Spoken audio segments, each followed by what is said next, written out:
In 2016, my wife Julia and I did a road trip across California.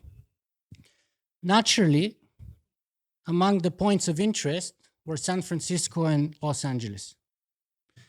Now, if you're driving in like we were, chances are that the very first thing you would see upon entering LA is those makeshift tent camps with tens of thousands of homeless Americans. And that's interesting because 2 years before our trip, Peter Diamandis published his New York Times best-selling book, Abundance, and told us that the future is better than we think. And he said that we not only can, but also will solve all of humanity's grand challenges with three things: more capital, more technology, and what Peter called the right people. Later on in his book, he defined them as the new techno-philanthropists. Well, strange enough, there we were, in Peter's backyard, in ground zero, in the one place in the world with the highest concentration of all of the above. And somehow, all that we saw was shocking level of poverty, environmental destruction, wildfires completely out of control, crumbling infrastructure, and allegedly very high rates of crime, especially compared to us. I got so shocked that I decided to do some research, only to get even more shocked in discovering that if you actually calculate the cost of living, the so-called Golden State of California is actually the poorest state in the United States of America, because perhaps as many as 1 out of 4 live either at or below the poverty line.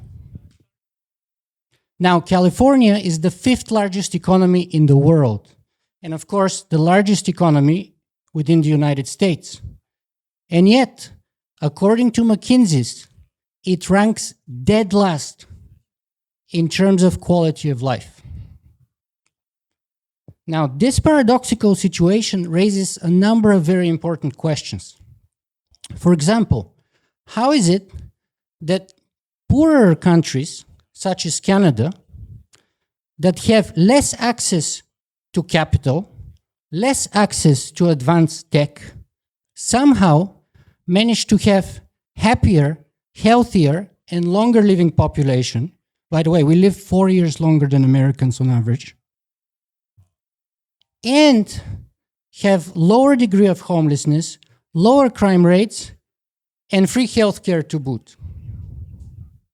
Another question is it a mere coincidence that the richest state in the United States, with the highest concentrations of billionaires, multi-billion and trillion-dollar approaching companies, and the most high-tech ever, is at the same time the poorest state? And finally, the ultimate question: what if the future is worse than we think? How would we know it? Well, one way to know it is to hear all the people in front of me. They did a great job.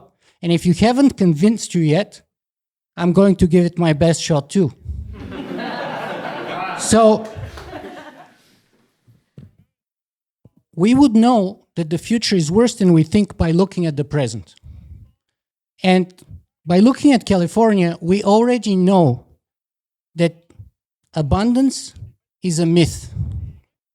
I have spoken before at length about how tech companies create deliberate scarcity in order to sell you abundance while charging an arm and a leg for it, while at the same time pretending to be saving the world. So let's take Facebook. We all know Facebook is not here to save the world, right? we all know that all that they do is micro-targeting of ads to sell you stuff. But that's also true of Google, YouTube, Twitter, Instagram, and most others you can think of. So if you think of it, despite their noble rhetoric, there's very little saving the world going on and a whole lot of selling. And this is the myth of the techno-philanthropists. It is the myth that a few nerdy entrepreneurs would save the world by technological revolution, while of course making trillions of dollars in the process. Now, this revolution is not your grandfather's revolution, because this revolution is a revolution where venture capitalists can invest in. This revolution is run from the top, not from the bottom. This revolution is market friendly. And of course, this revolution is for profit. So we shouldn't be surprised perhaps if the greatest accomplishment of this revolution is that it merely has managed to translate our old school consumerism into the digital realm. But of course, a revolution that merely changes the people on the top with others is no revolution at all. It is a coup, because there is no paradigm shift.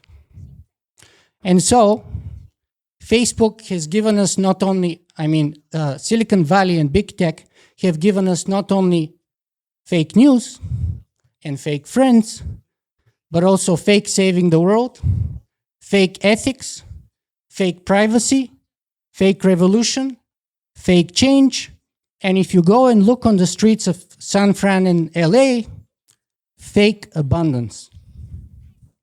The reality is that the big tech business model is a classic, old school, extractive business model. Now, we all know that in the 20th century, the biggest companies in the world were the mining companies. Mining fossil fuels. Well, today, the biggest companies in the world are data miners.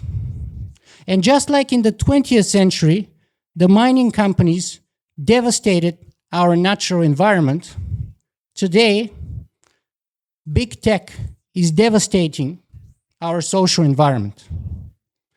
Just like in the 20th century, many terrible crimes were committed in the developing world, where we had colonialism in order to provide cheap access to natural resources, and with the occasional genocide. Today, we have data colonialism, and in places such as Myanmar, a genocide powered by Facebook. So far, 10,000 confirmed dead and 1 million refugees.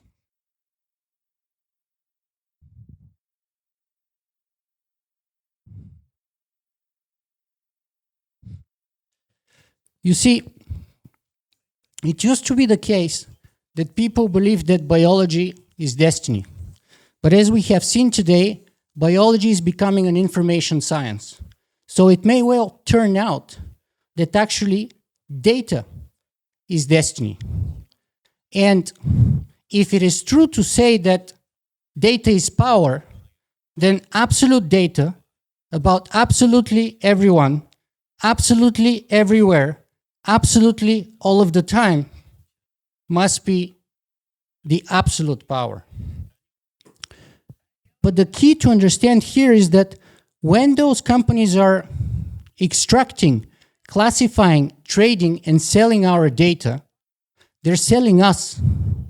They're selling our hopes, they're selling our dreams, they're selling our fears, they're selling our identities, they're selling our values, they're selling our past, and they're selling our future. Ultimately, they're selling our ability to make a free choice. Ultimately, they're selling our power of self-determination.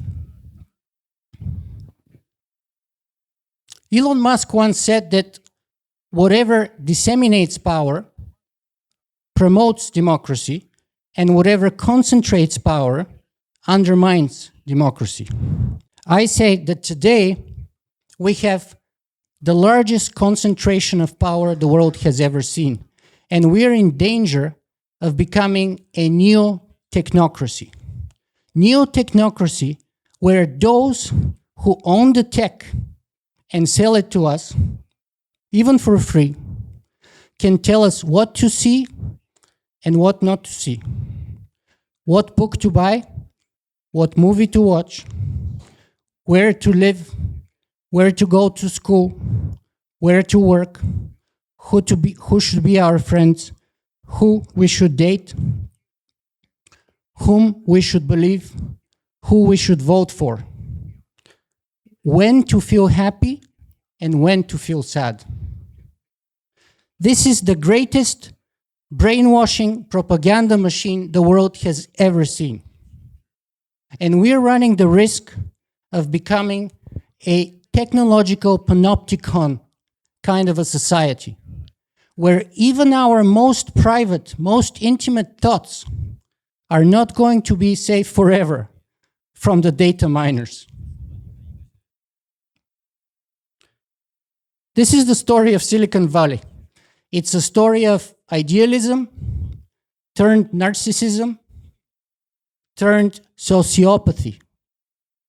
It is the story of big tech, which, like it's one of its biggest protagonists, Facebook, started off as magic, then it went manic, and now we're watching it go monstrous. They say they want to save the world.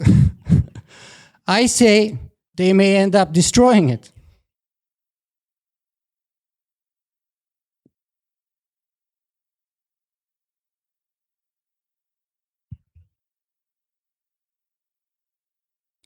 Because when you have a concentration of ignorance, power, and arrogance, you have not only a recipe for self-deception, but you have a recipe for self-destruction. Those are the stories I wanted to share with you today. And those are stories not about the future. They're about the present. They're about how things are. And an invitation to consider how they may be different. There's an indigenous tribe in South America for whom, in their own original language called Ainara dialect in South America, the future is called time behind, because they're very correct in observing that we can all see the past right in front of us. But the future starts from behind us and only comes into view when it becomes the present. So no one can see the future. And therefore, it is equally ridiculous to sell you the claim that the future is better than you think, as it is ridiculous to sell you the claim that the future is worse than you think. Because the future is not a place that we arrive at. It is not like Disneyland, a trademarked property owned by a corporation.